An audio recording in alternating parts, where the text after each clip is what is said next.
మీరు అన్నీ చేస్తారబ్బా, పోట్లాడతారు, గొడవ పడతారు, అవసరమైతే నరహత్యలు చేయడం కోసమైనా వెళ్తారు అంటే అంత తెగిస్తారు, అంతగా తెగిస్తారు. కానీ ఆయన మాత్రం అడగరు.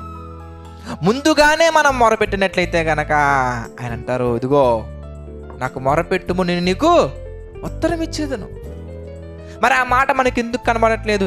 ఎప్పుడో ఎవరో ఎక్కడో చెప్పినటువంటి ఆ పర్సన్ మనం కాంటాక్ట్ అవ్వడం కోసం చాలా ప్రయాసపడతాం. కానీ మన ప్రయత్నాలు దేవునికి ప్రార్థించిన తర్వాత కనుక మనం ప్రారంభించినట్లయితే, ఆ తండ్రి నీ చిత్తమైతే ముందుకు తీసుకెళ్ళయ్యా, నీ చిత్తం లేకపోతే ఆపివేయ్యా, నాకు సహాయం చేయ ప్రభు అని మనం వెళ్ళినట్లయితే కనుక ప్రియులారా, దేవుడు తప్పకుండా అంటున్నారు, ఇగో మీరు అన్ని చేస్తున్నారు, ఆశిస్తున్నారు, అన్ని చేస్తున్నారు, కానీ దేవుణ్ణి మాత్రం మీరు అడగట్లేదు. అంటే ప్రార్థన చేయకుండా మనం ఏ పని చేసినా కూడా అది సక్సెస్ అవ్వదండి.